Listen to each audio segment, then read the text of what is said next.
way to defeat this wicked, racist, white supremacy society. The only way to defeat this society is by conquering this devil and taking him down and us ruling as a nation of people. Right, Zabach 25 and 7. Read that, brother.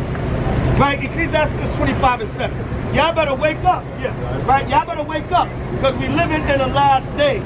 All right, keep advising them, brother. All right, shut up. The advice show in the building. All right, right, go ahead.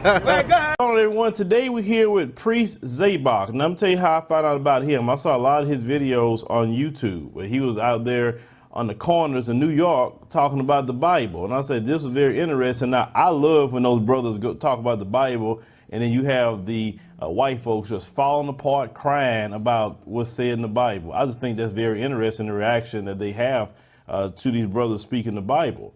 Now, I was in New York myself, and I was passing by, and I saw him there. I said, wait a minute, hold on. And I told, Lovely T was with me at the time. I said, hey, look, it says Priest Zabach, he teaching. And so I had to stop and listen. And, you know, when I walked off, I didn't know he recognized me. So, you know, I said, okay, that's what's up. So I said, I had to reach out and get him on the show. So, Priest Zabach, thank you for coming on the show, brother. Shalom, shalom, shalom. Brother Phil, it's Zabach. Okay, Zabach. let me correct myself. All right, okay. Zabach. Thank you for joining us on the show today. Yeah, thank you. Thank you for having me, Brother Phil. It's a pleasure. It's a pleasure. Thank you for having me. All right, so Priest Zabach. Now we're saying it right. Yes, sir. How did you get involved with the Hebrew Israelites? Okay, I came up Christian, of course, like a lot of our people. But I started seeing the brothers in the late 70s, early 80s on the streets in New York, and I always thought they was Muslims, but then I started listening to them. I said, no, they reading out the Bible. Most of the time, Muslims read from the Quran. And it just made a lot of sense. It resonated with my spirit. You know, I grew up on the Bible. I always respected the Bible as the holy book of the Lord. And maybe towards the late 80s, I really started seriously listening. And the early 90s, I got invited to the school up in Harlem, the original school, 1 West 125th Street, where a lot of the Israelite camps that you see out in the street today, that's where a lot of them originated from. And I eventually went to the school, man, and started learning. Everything was making sense. The history, the scriptures, the news media, the current events, everything was lining up. And I really got involved and became a member in the spring of 1994, and I never turned back. You went to the school and you got out. So what made you start going on the streets, you know, doing the teaching? Because, you know, you don't see too many brothers doing that, especially coming out of Christian church. Well, that was the protocol, and it's still the protocol today. We feel like we have a calling from the Most High. The Messiah said in St. John, the book of St. John, you have not chosen me, but I have chosen you. I believe it's St. John 15:16 or 16:15, where Christ said that. So we feel we have a calling. So when we came up in the school, the elders and the leaders, they raised us men up to eventually go out and be teachers ourselves. And we do the same thing today. We teach the young men, we prepare them in the scriptures and history to eventually go out and teach themselves. The apostle Paul said, you know, we are to raise up men that are able to teach others also, in the book of 2 Timothy. So they always taught us, y'all not going to sit here and be professional students. Y'all eventually going to raise up and y'all going to get out there and hit them streets and start teaching also, waking the people up. So in relation to, you know, us, we're here in America. A lot of you guys, you know, say that we are the tribe of Judah, correct? Yes, sir. Okay. So a lot of times you guys were teaching that, you know, we have been breaking the commandments, you know, out of Deuteronomy 28. Is that correct? Yes, sir. Okay. What is the main commandments that we're breaking? Because we were brought here into this land to serve another for 400 years, correct? That's right. Okay. So now we're coming up on that 400 years, and a lot of people who don't even follow the Bible recognize that we're coming up on this 400 years. Like, you know what I'm saying? It's spiritually, like it's all over the place. Even on the continent of Africa, they're recognizing that 400-year time is up. And they kind of getting excited about it as well, based off of what I saw over the weekend in a event I did out there in Atlanta. So could you explain, what are we breaking in the area of Deuteronomy 28, and what's the significance of that 400 years and why people are getting excited about it all over the world? Okay, right. The first question, the main commandments that we're breaking is basically all of them. But to get specific, the Lord said in the book of Exodus, when he gave us the 10 commandments, he said, thou shalt have no other gods before me. Exodus, the 20th chapter and the 3rd verse. That's the first and main commandment. So the main commandment that we're breaking is following all these religions. The Christian church, we're following idolatry. We're following Christmas and all these pagan holidays that have nothing to do with the Bible. We're making that into idols and other gods. We into Islam and all these other religions. Now, it's not to knock any of my fellow brothers and sisters, but if we're going to return to the Lord, like it said in the book of Jeremiah, we must return unto him with all our heart, mind, and soul. So we basically have broken all the commandments. But the main commandment we break is not loving the Most High as we love ourselves, serving other gods, and not loving our neighbor as we love ourselves. We breaking that commandment. We breaking the commandment of brotherly and neighborly love, because the majority of our people, we hate each other. We're against each other. We support white supremacy and the wickedness of this society. We want to kill each other. We're jealous of each other. We're envious of each other. We're hateful towards one another.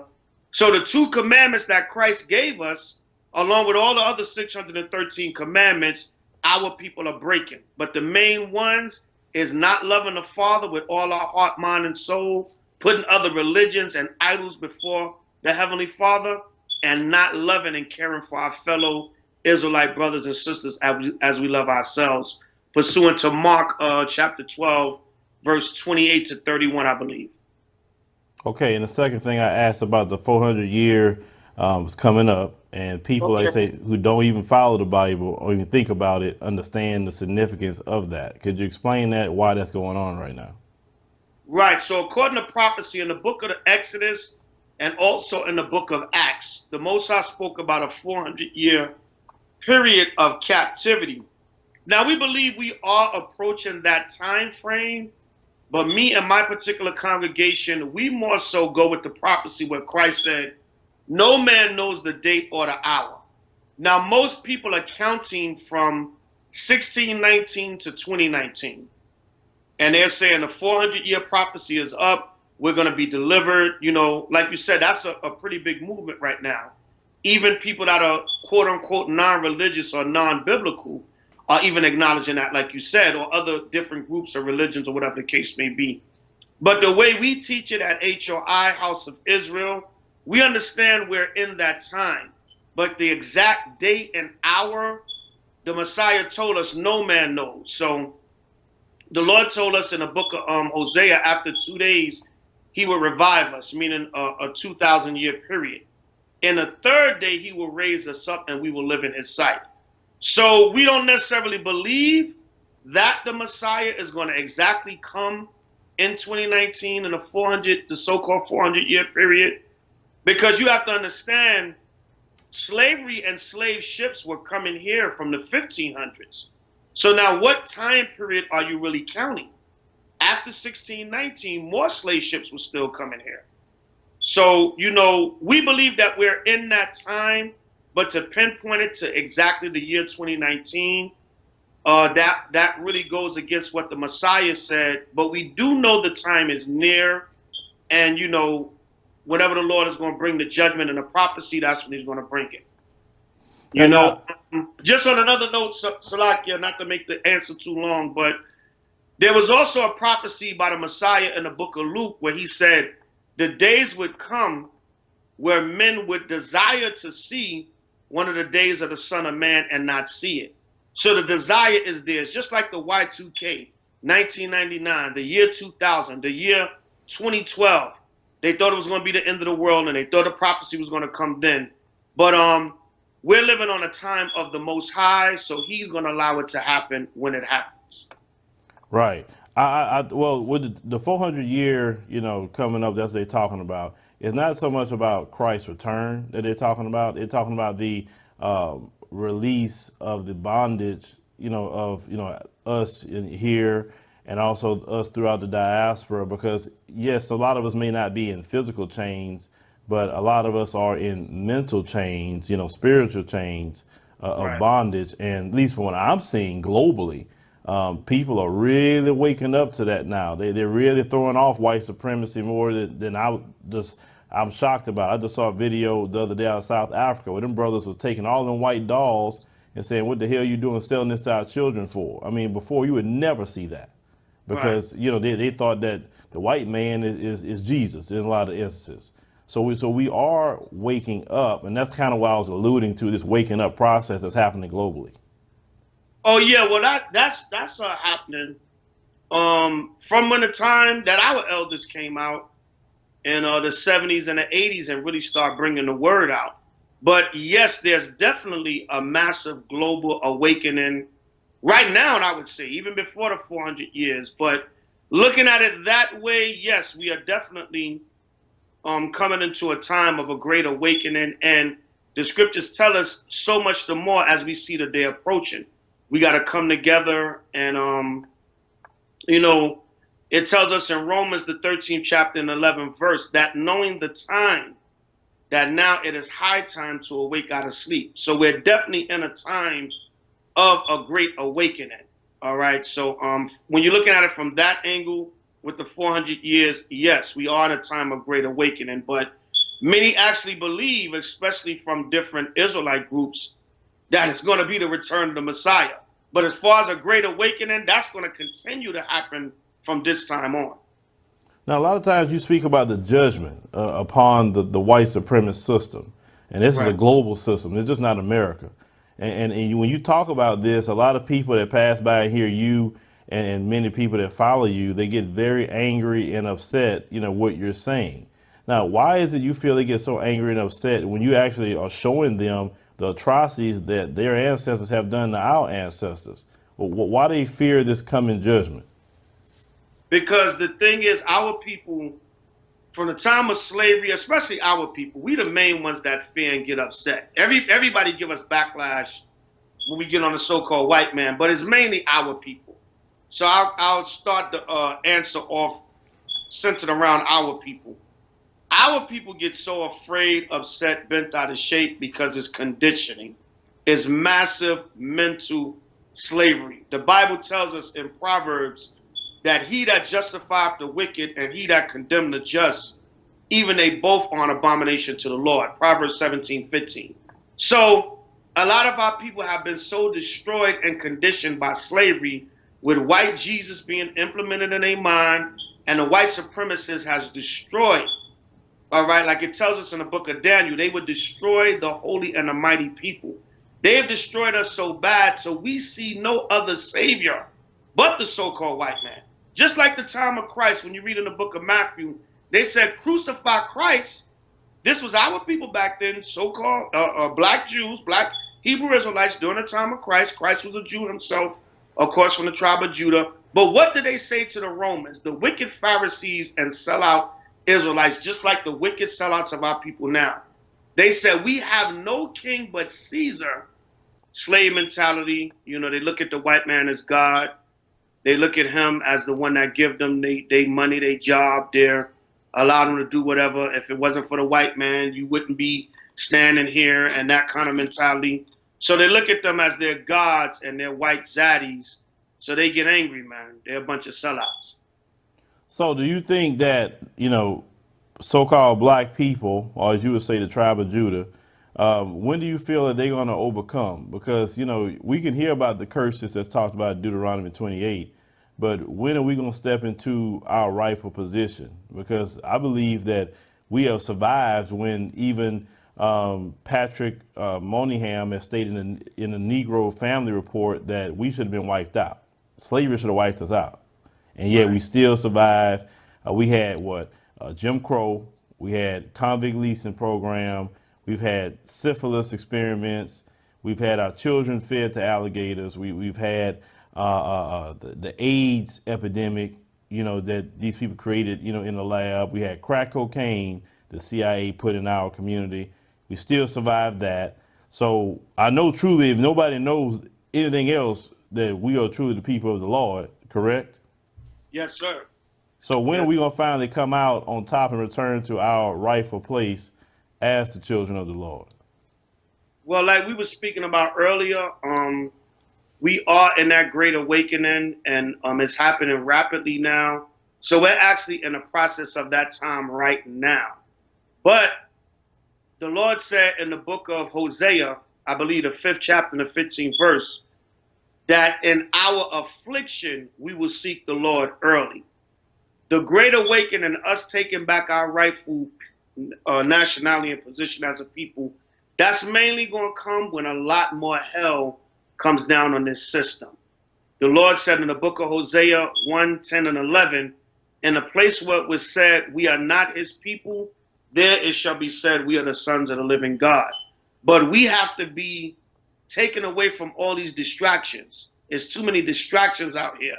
The fashion, the music, the ratchetness, the clubs, the twerking, the drugs, the partying, the gangs. All that is a distraction to our people, the lifestyle, the material things. When the Lord starts to cut a lot of that off, and our people are going to really look at what's serious, when that affliction come down, when martial law is put back, when there's more terrorist attacks, when Trump or whoever else comes in office lock this country down, that's when we're really going to come back. That's when you're going to see a massive great awakening. We already in a great awakening. All right, like we was talking about earlier, the whole time frame with the 400 years and just the great awakening itself. But that's really going to start happening when this devil really start to show his true colors. We seeing it now, but it's going to come on such a higher level that we're not going to be able to deny it. The Bible tells us if we don't turn to each other and come back to the laws and return as a people, no flesh would be saved. So that time is coming real soon because all hell is going to be breaking loose real soon. Now, let me ask you one question about Donald Trump. Do you believe Donald Trump is definitely part of that judgment?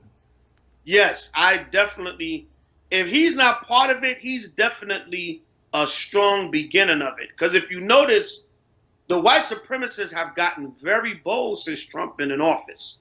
I mean, the police been killing us, but now you see these random white supremacist killings, like down in Kentucky, like even the police are getting bolder. They got video of them, body cam video with them shooting black men with their hands up. So they have definitely gotten more and more bold since Donald Trump came in office. The Proud Boys is running around beating people up all over the place. White women are accusing young black boys of touching their behind. Old elderly black couples are getting shot in Kentucky. All this boldness. They just finally got a sketch of the black man that went to use the bathroom in Long Beach, California, having a cookout with his family and got shot by white supremacists in the bathroom.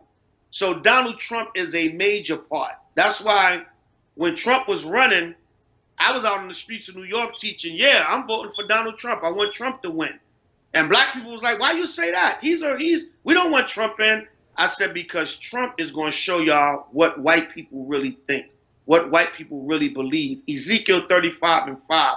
They have had a perpetual hatred and has shed the blood of the children of Israel. That's Donald Trump all the way. So I believe he's playing a major part. He's already playing a major part in his judgment and this whole prophecy that's about to come down.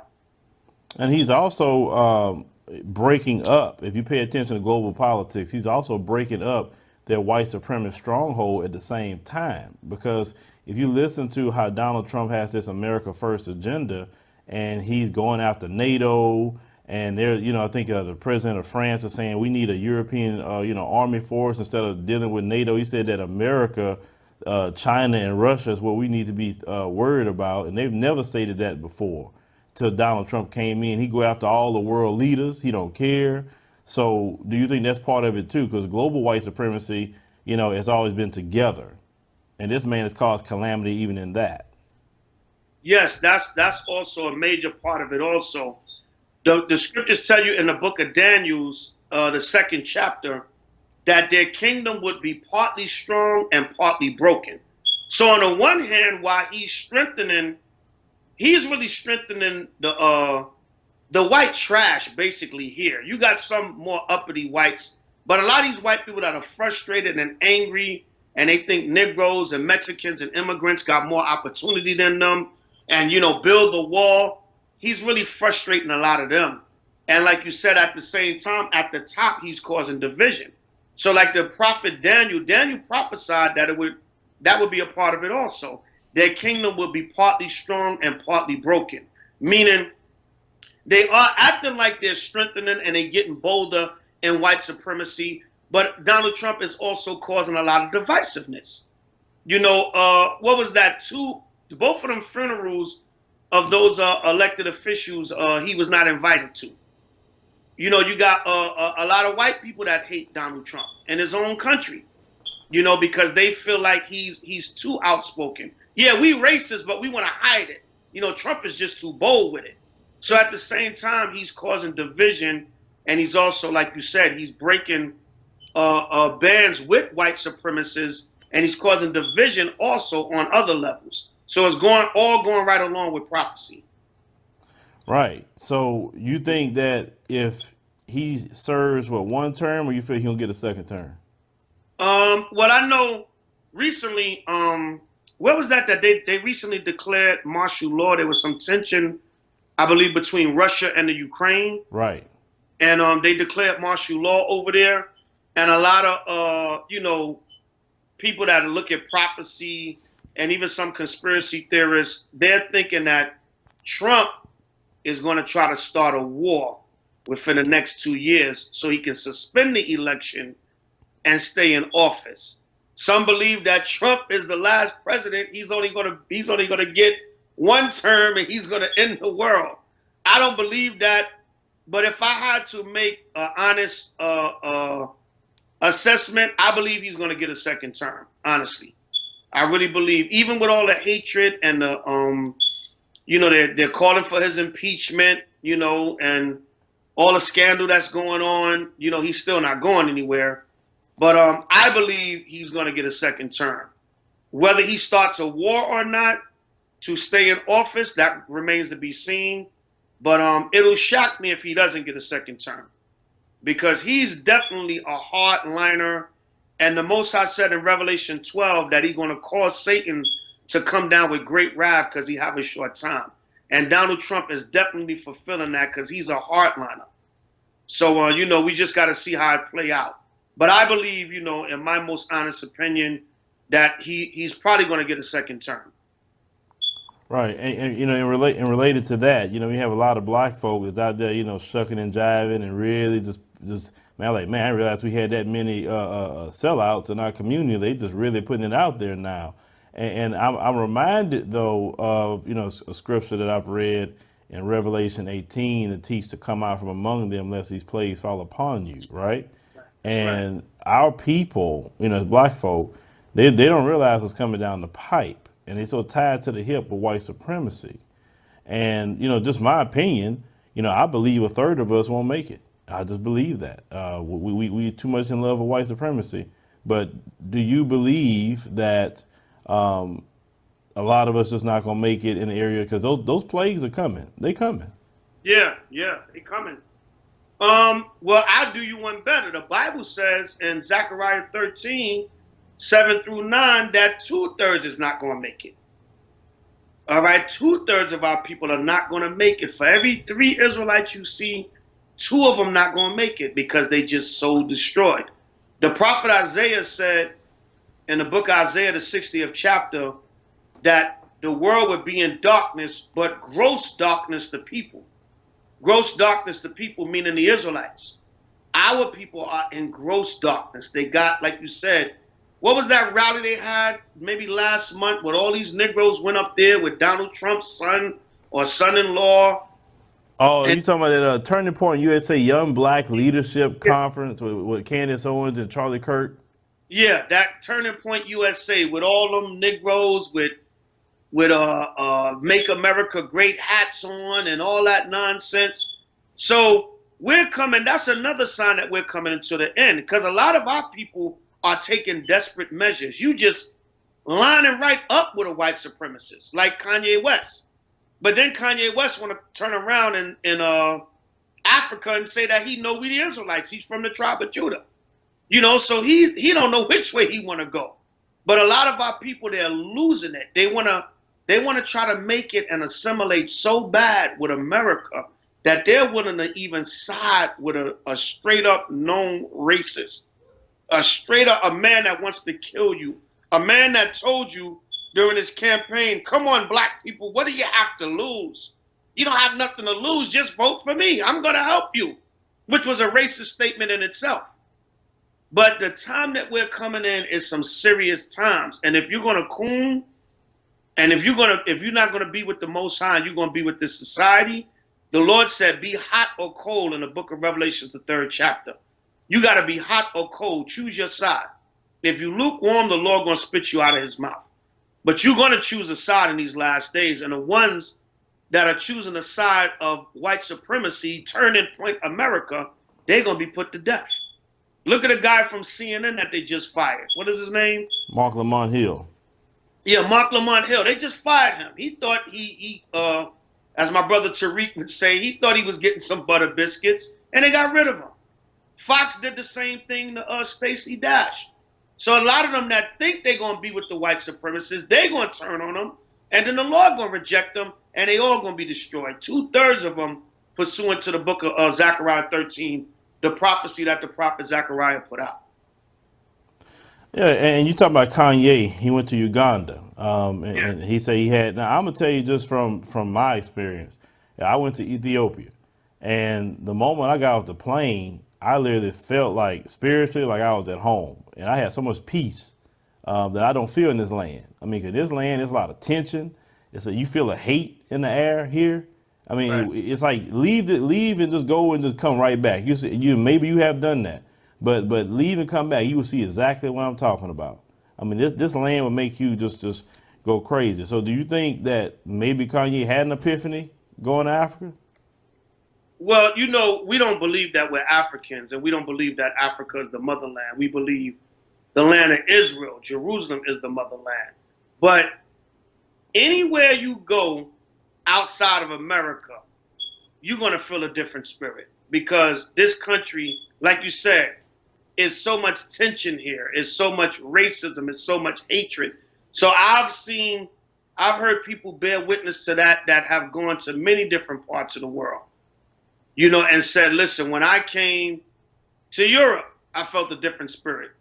It might still be racist or whatever the case may be, but did he get a connection to the land? I don't know. Some people, some brothers and sisters, they kind of merge Israel and Africa together. So maybe it could be a spirit where, you know, he feeling a connection because of the Israelite African connection that some Hebrews believe in. But maybe he felt that was the right time to say it. But he did acknowledge that, you know, we are the Hebrews and we are the real Jews. You know, whether it has something to do with the land, you know, I'm not sure. Right. And you know, some people have that. I hear you a lot of times you guys discussing about, you know, Africa and some of those geographical lines. You know, the first, you know, because, you know, you had Israel before they had Israel, then Israel was destroyed. I know you remember that, right? Yeah, the first Right. Israel was destroyed. And then you have this version of Israel now that the white man kind of put, you know, those who are from the Caucasus Mountains and those who are not Semitic people, but yet they claim that they are over there. Now, they didn't have those lines, so this so-called Middle East all would be considered, I guess you want to say Africa or Kibalon, right? So let me ask you a question. If God is going to provide everything for the Israelites and the continent of Africa has everything that the Israelites need, gold, silver, resources, and the white supremacists only tap 10% of it, and yet basically you'll be billionaires and trillionaires on that land in which God will give, you know, the true people of God everything. Wouldn't that not be where Israel place would be? Because the Ethiopians, they, you know, feel that they have that part too. And I've seen a lot of the history, a lot of the biblical things that they had back in the day. They have preserved the Bible. I've seen the original Bibles that they had in Ethiopia. I mean, they were really, you know, King Johannes. He was a man that followed the scriptures. He didn't let the white supremacists in there, you know, right, to do their so-called missionary work, because he followed the scriptures. Right. Well, once we get back to our homeland, Israel, well, first of all, a lot of, when you check out geography, a lot of people do consider Israel part of the land of Africa. It's North Africa. All right, but our homeland is that land. Now, when we get back rulership of the earth, we're going to have access to all the earth and all resources that are on the earth, because the earth belongs to us. The Lord tells us that in 2 Ezra 7 and 10. The whole earth was made for the Israelites. But our base and our home is what's known as the land of Israel. And we're going to have access not only to Israel, but to all the earth's resources. We're going to control everywhere, everything, but our homeland and our main foundation is the land of Israel, Jerusalem. But are we the same? Yes, there were Africans, there were Israelites in Africa, all right, Fort Dahomey, Fort Judah on the West Coast, and scattered throughout different parts.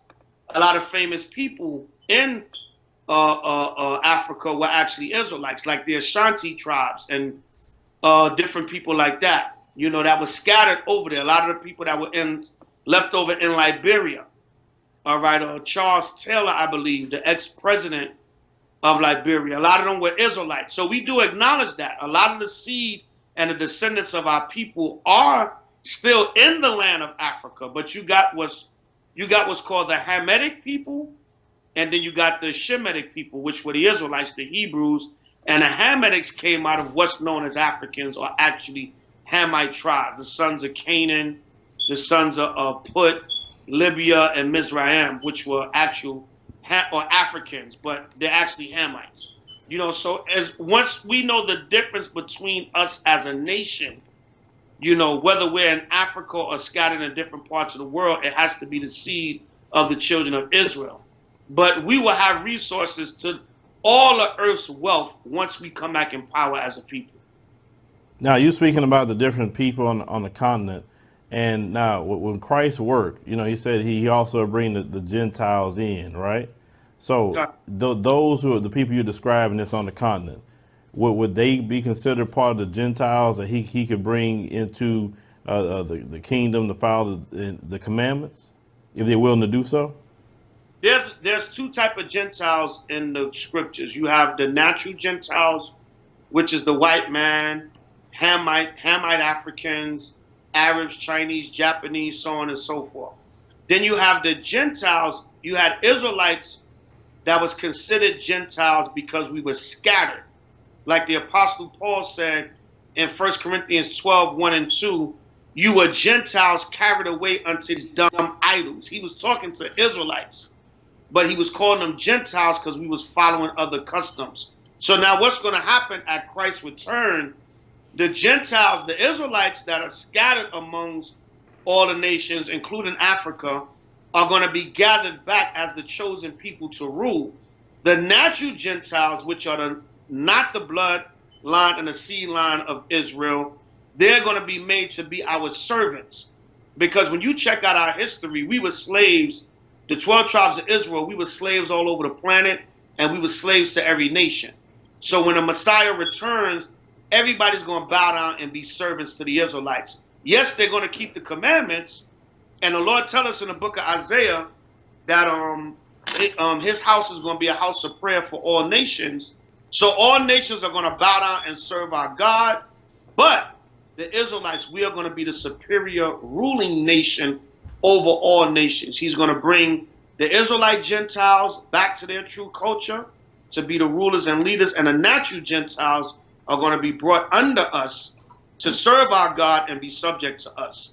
Pursuant to Isaiah 14, 1 to 3, Isaiah chapter 2, 1 to 4, and Zechariah 8, verses 20 to 22, just to quote a few.